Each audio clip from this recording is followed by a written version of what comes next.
الشغلاني يقوم عمل سقف بالجرميت الفخار الوطني مع بلكاش وعوازم. الغرفة 4 متر 75 في 4 متر 55 على شكل 3 أضلاع. أول شيء بدأنا بتوقيف الكاميرات 12 كيلو. طبعا هنا في سور ارتفاعه 1 متر 70، وقفنا عليه قطعة 1 متر 20 علشان الارتفاع يبقى 3 متر. وجينا في الطرف المقابل وقفنا كاميرا 3 متر 20 علشان يبقى كل السقف منسوب واحد في الارتفاع.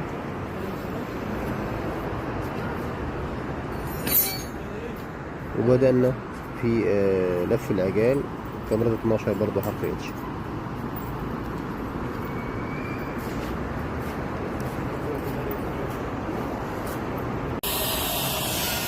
وبكده تم الانتهاء من تركيب العجال.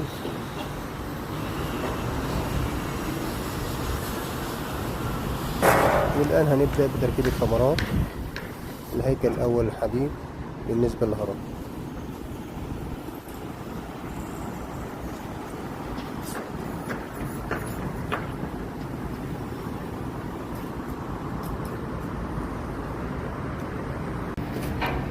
وبكده تم الانتهاء من تنزيل الكاميرات، كاميرا 12 حرف اتش.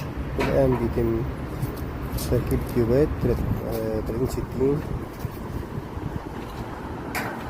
حق الأبلكاش.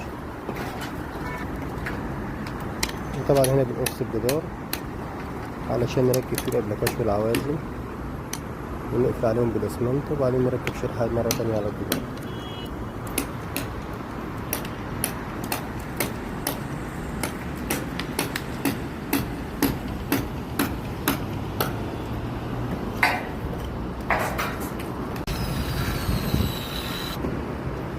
وبكده تم الانتهاء من تركيب تيوبات 30-60. والآن بيتم تركيب الأبلكاش 9 مللي أمبولانس.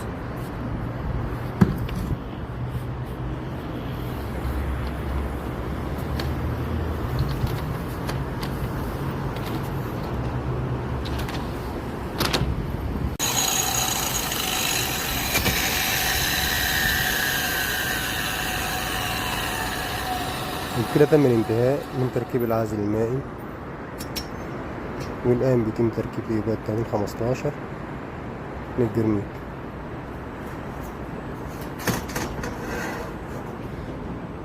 طبعا هنا قفلنا بالخلطة على العزل، وبعد كده ركب عليها شريحة مرة تانية.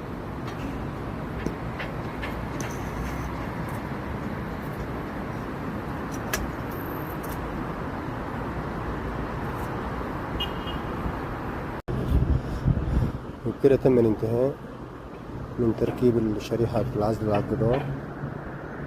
والآن هيتم اختبار المياه ليها إن شاء الله. والآن بيتم اختبار المياه للعزل. طبعا هنا مفيش لا يطلع بمياه فوق، فبنضطر نختبر المياه بالسطور. خش على الجدار يا حسين.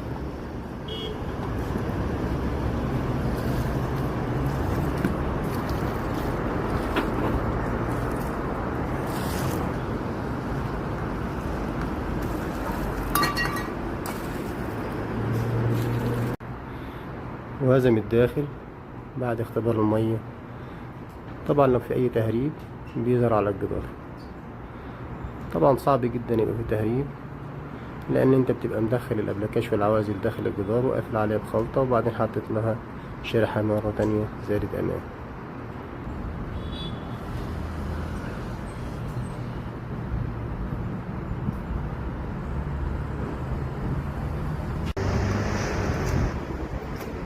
والآن بيتم تركيب العازل الحراري. عازل حراري كويت 2 بوصة مع جرميت فخار وطني على الفيس.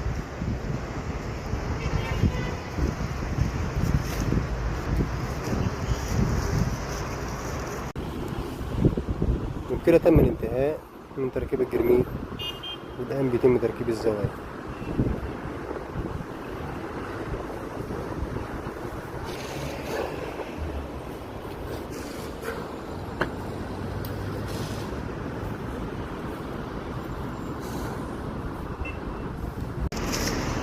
كده تم الانتهاء من تركيب الزوايا، والآن بيتم تغسيل العمل، وبعد التغسيل إن شاء الله ندهن الإسمنت تحت الزوايا.